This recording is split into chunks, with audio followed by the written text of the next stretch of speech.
Dead and Hip Hop album review.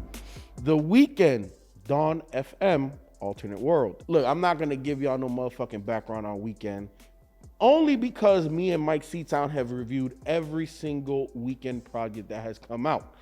When I say every single, I literally mean that. Now, you may not find it on the YouTube channel, but you know where you can find it is that Patreon. So make sure you become a Patreon member. I want to say it was late in 2021. We did a whole Weeknd week. Okay. You can also find it on the Dead and Hip Hop podcast where you can get all of the audio. But if you want to see video as well, make sure you go over to Patreon.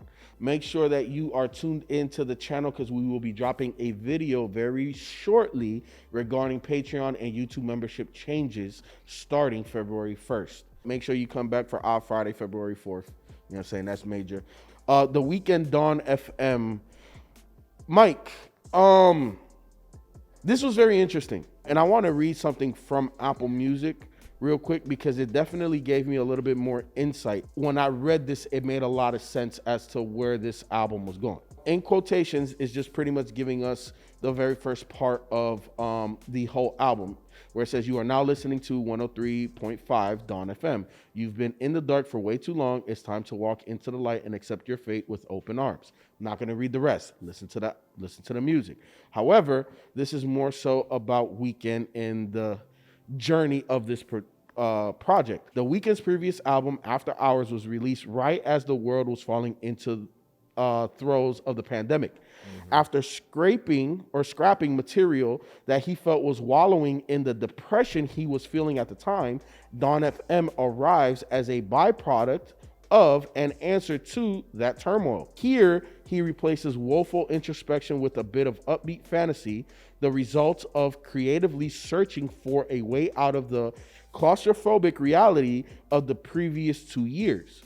With the experience of hosting and curating music for his very own Memento Mori radio show on Apple Music as his guiding light, Dawn FM is crafted in similar fashion, complete with a DJ to set the tone for the segments within. It's time to walk into the light and accept your fate with open arms. The host, voiced by Jim Carrey, declares on the opening track, "Scared, don't worry."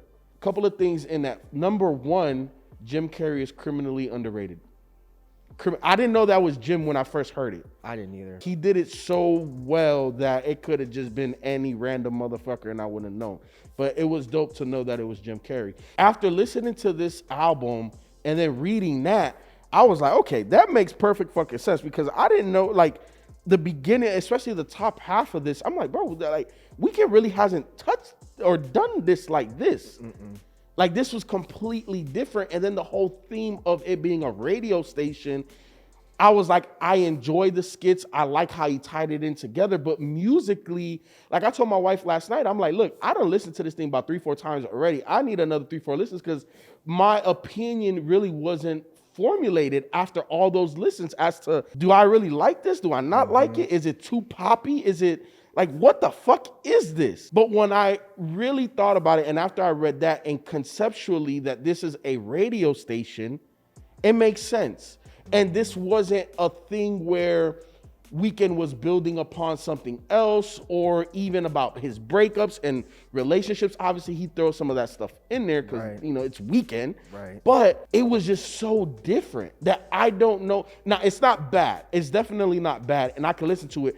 But I still have not come to the point where I can honestly tell myself whether I like this or not. This is the first Weeknd project where on first listen, I was like, oh, I don't like this. I don't like this at all. The first time I tried to listen to it, I got through 4 songs and I turned it off. And I was like, wow, Weeknd is fucking up. Now, I forget who I was talking to, but I said something about it on Instagram and someone was like, nah, man, this shit is great. You know, just wait till you have the time to give it another shot. And I did. I waited like a week. And then I sat down and I put it on and I was still like, man, I'm not fucking with this. It was the third time where it was finally, and I know that's like a running thing with me. Sometimes it takes 3 listens. Sometimes it takes more. It sometimes takes more, but usually it's that third listen where it's like, okay, now I get it. Now I fucking love this album. Funny thing is, I still don't really like the first song, Gasoline. that's where he's using that weird voice. It's probably bringing my time again. And like the first time I was like, what in the fuck is this voice? What is he doing? Like, this ain't The Weeknd. He's not singing, you know? I still don't really love that song, but when it gets to How Do You Love Me, I was like, okay, I'm digging this.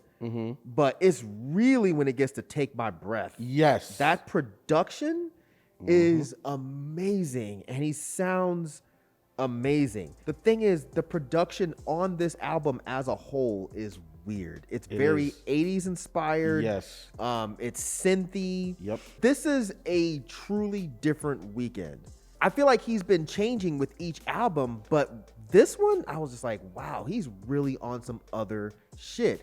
But now that I've been listening to it and I've been really, really jamming it, it makes sense. The other night, me and my wife, we were just talking, and we were talking about verses and stuff like that.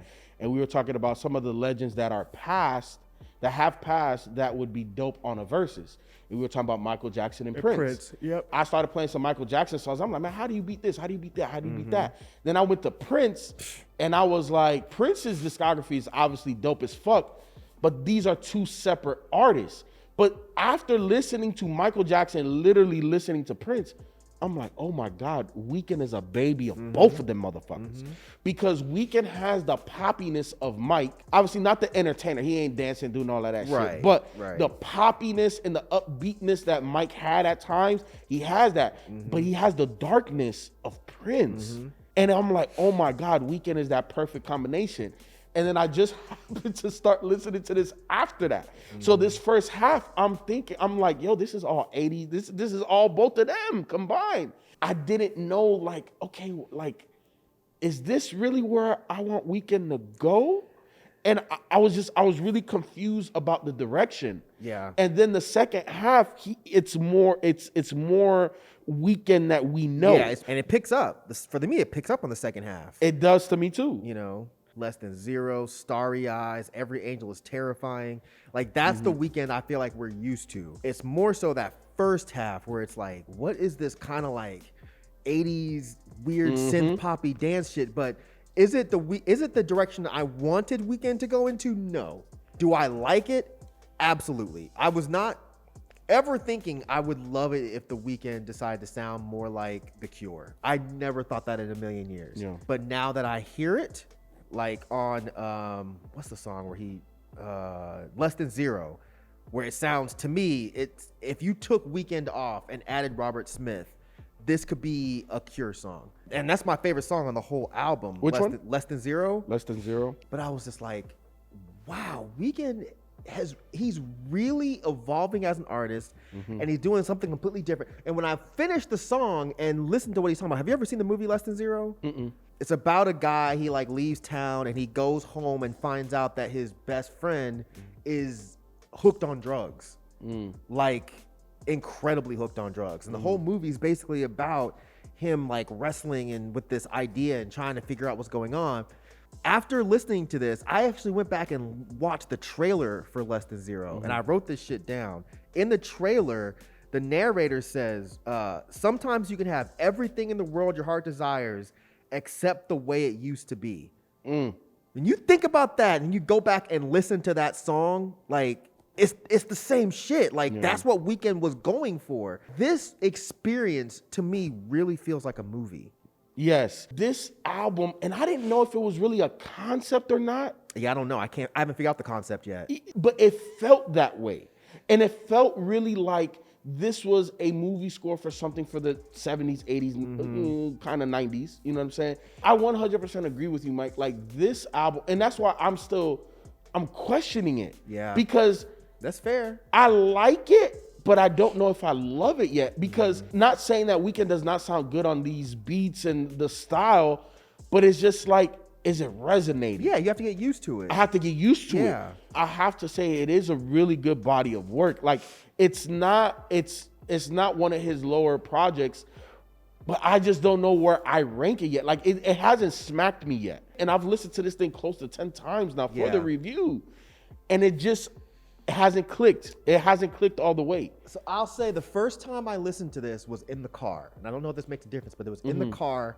and I was running errands. And like I said, when it got to like the third or fourth song, I was like, nah, this ain't it. Yeah. And I turned it off. Second time I was listening to it, I had a long drive in the car. I threw it on again, and I was just like, this ain't it. The third time I listened to it was in the house. I don't know if that made a difference, but in the house, on the couch, and I just sat there and put this on. At that moment is when it slapped me in the face. And I was like, oh my God. The atmosphere that he is creating with this album is fucking amazing. Again, it's not an area where I would have ever said, I want Weeknd to do this. But now that he's doing it, I'm like, this is nuts. As far as the concept, I've sat down with the lyrics.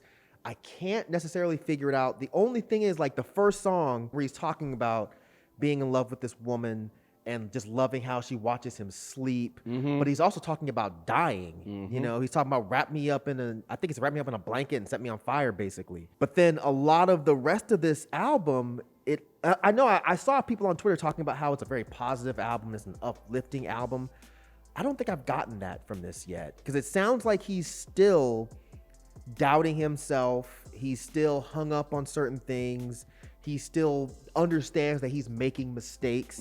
The whole album ends with him saying something like, I know you did your best with me. I'm not getting an uplifting Weeknd from this. But aesthetically, especially on that first half, it is. Like beats, sonically or whatever? Yes, sonically it is a little bit more up. It's not as drab, it's not as spacey, airy, especially in that first half. But I also agree with you where the content of the music is still very Weeknd. Yeah. It like Weeknd doesn't stray too far. I feel like almost every other project, right? Like, and I know, go watch Patreon.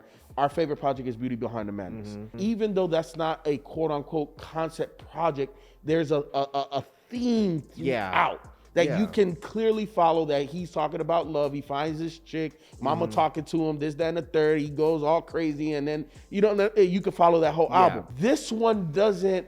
The only thing that ties it together like that is the theme of it being a radio station, but even that is very loose. It's not really connected like that throughout from beginning to end. When I look at the songs and I think back on this album, it seems like a lot of this feels like him trying to find love, but being a little worried about committing all the way. Like songs like Out of Time and Starry Eyes and Every Angel is Terrifying, Don't Break My Heart. But then you have songs like Best Friends, which is, to me, it sounds like he's just talking about a casual fucking relationship. I get thrown off sometimes. I'm not exactly sure what he's going for, but I can just tell there's a theme here. I think I just haven't figured it out yet. But it just seems to me like he's looking for love. After Hours seemed like he was just broken. Yes. And was talking about how being out in LA is it's just very unhealthy for him. This one just kind of seems like he's breaking away a little bit from that, and he's ready to get back into the dating game, and he's out here kind of like chasing women, but he's a little bit hesitant to get all the way into a new relationship. You get a lot of that from, I forget this, whichever song had Tyler on it. Here we go again. You get a lot of that on that song, where he just sounds like he's just he wants to be in a situation, but he's reluctant to get into it like fully. Again, I know there's a theme here. I just haven't connected it fully. So how did you feel about Tyler's verse? Did you like it? I thought it added to the track. I think I'm more surprised at how many artists fuck with Tyler as heavy as they do. Oh now. yeah. I think that's where I'm more surprised about. But I'm not surprised once I hear him. I'm just surprised that a Weeknd will go get him. Like, really? You fuck with Tyler like that? I think they've worked together either 2 or 3 times now. I'm pretty sure. On Tyler shit? Not on Weeknd shit? I think Weeknd was on Tyler's project. Wasn't he? Which one? Am I making that up? Yeah, I'm making that up because I don't see anything else. I don't know where I got that from. Now, how did you like the Wayne feature? I thought it was cool. So the thing with Tyler and Wayne's features is, even though I feel like they were on topic and they talked about what the song was about, I don't think they lent anything to the song. Like, I don't think Tyler helped us. He didn't hurt it. He didn't make the song whack. But his verse was so short that I don't think he gave anything to the song. I didn't walk away being like, oh man, Tyler came in and killed that. Not really. The song would have been fine without him. His verse was cool, but I didn't need it. I felt the same with Wayne's verse. Now, on a song like I Hope You're Not Married, That's what it's called, right? No, I heard you're married. Or I heard you're married. You're married. I feel like Wayne would be someone that's funny to put on it. Yes. And he was. He rapped well. He had something about watch you go down the aisle and make your ass turn around and run right back or something like that. But I don't think I needed Wayne there. Tyler, I enjoyed a little bit more. Sonically, it fit a little bit more. Right. Wayne wasn't bad, but again, both features didn't necessarily take the song over the top that you could have done with both of them. I think out of all of the Weeknd projects that we've reviewed, I'm more in a weird space about this one. I feel you. I don't know how much I like it, or I don't know if I dislike it. I get it. You know what I'm saying? I get it. Like I think that from a boundary pushing project and just knowing Weeknd's discography like I know it, I love what he did here because I know he's continuously pushing the envelope. Yeah. And it doesn't sound bad, but I just don't know if it's me. I'm in a weird place with this project, but I want to give all of the praise and props to Weeknd because artistically, I hear you, bro. I see what you're doing, and this is really good. But again, just for me personally, I don't know if it's me. If we reviewed this last weekend, it'd have been fucked. I'd have been like, yeah, I'm not fucking with this. I don't know what he's doing. I don't like it. But it literally clicked for me like Wednesday. So I knew obviously Weeknd was gonna come out with a project. You know, it's Weeknd, so you're gonna see it somehow, somewhere. But I didn't realize that it would already had dropped. And I started a Twitter space like a week or so ago. And I was just talking about, I wanted to talk about 2021 and, you know, hip hop and stuff. And I appreciate all my Twitter followers that came through. And it was more like a Dead Hip Hop appreciation type of thing. And I didn't necessarily want it to be that. But either way, there were a couple of people that told me that, you know, Weeknd dropped. And I said, okay, you know, me and Myke obviously are going to do it. We're not changing that tradition at all. And I started listening to it the next day. And I'm like, oh, hell no. Yep. I'm like, nah, y'all did. I can't remember who the hell told me to, you know, listen to it. And I'm like, man, fuck you. Like, what the hell? But nah, just like you, man, it took a little bit for me to even get to the point where this thing is, I can get through it. You might just need to be in a different headspace. Maybe. Because I was like you the first time too. I was like, nah, fuck this. This is not good. I was even texting Falco and I'm like, I don't know what this is. That's the other thing. I don't know that this is going to appeal to everyone because some people will be like, oh, well, he's done poppy stuff before, but not this style of poppy. This is very, very 80s throwback synth poppy. It's not Starboy poppy. It's not Starboy poppy. It's not Beauty Behind the Madness poppy. Like this is not I Can't Feel My Face. That's not what this is. Not at all. He's going for a very, very specific sound. It's just luckily for me, I really like that sound already. I was just never thinking I want to hear Weeknd do that. And again, the vocal samples were just weird what he was doing with his voice. I wanted to hear Weeknd sang. And at first, I feel like he wasn't doing it. But when I go back and listen, I'm like, nah, he's being very, very creative here because he's working it into this radio station theme. If you listen closely, Jim Carrey is talking about how the radio station is leading you into the afterlife. So that's why I wasn't sure if this album, like the first song again, it's basically about him dying. So I don't know if this album is him going into the afterlife and kind of looking back at his life and thinking maybe I fucked up. I don't know. But I do know he just recently said that this is part 2 to another trilogy. So After Hours was the first part. This is part 2. And there's going to be another album. So there is a theme. We just haven't broken it yet. That's all. Yeah, we definitely have not broken it because based off of your theory, it makes sense of the album cover too, where it's an older Weeknd. Man, yeah. So this is the second part of After Hours? Yep. Weeknd said, he said, we are in the midst of a second trilogy. This is where I may have to do. I may have to block out the wife, block out the dog, just sit down and go just and listen to After Hours and then listen to this and see how it, you know what I'm saying? They definitely feel like a brother or sister album. Back to back, they feel like they're moving in a direction. Again, I just have not 100% figured out what this one is. Gotcha. But yeah, I'm loving it. Hopefully you'll get there. If you don't, I totally understand why someone would not love this album. But right now, this is getting heavy rotation. Give me How Do I Make You Love Me? Give me Take My Breath. Give me Is There Someone Else? Give me Every Angel Is Terrifying, and give me Don't Break My Heart. I'm gonna go. How do I make you love me? Take my breath. Starry eyes. Every angel is terrifying, and less than zero. So Weeknd, if you're watching, like I said throughout the review, I can definitely put, when I put my review cap on, it's not always about what I like personally. When there's somebody being as creative as you are being here. Sonically, I may not always agree with where you want to go, but I could definitely give you props on how you executed and how you went there. And you definitely went there, and I definitely think you executed. It's just more of a personal thing with me. I don't know. Like, it's just, this album for me is a big fucking question mark. But I definitely think that you executed what you were going for to a T. It feels like you brought the 80s into 2021, but not making it modern. Like, you kept it very, like, 80s. It's just, it sounds cleaner because of the technology, but it definitely sounds like something that came out in the 80s. I love it. Obviously, me and Mike, we're big fans. I'm always going to listen to your music. Outside of Kissland, that's literally been the only dud. This is not no dud. It's just I don't know where it fits for me and my personal weekend rotation. I like it. I just don't know if I love it. And that's just where I am. But thank you again for another creative body of work.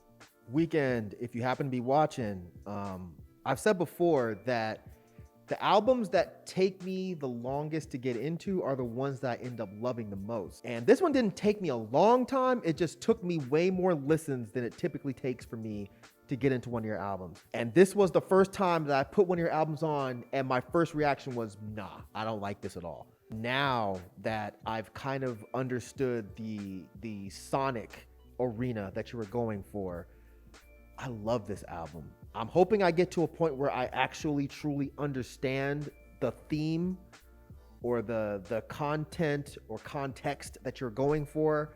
But on a purely aesthetic, I love this album. I absolutely love this album. I feel like you stepped out of your boundaries.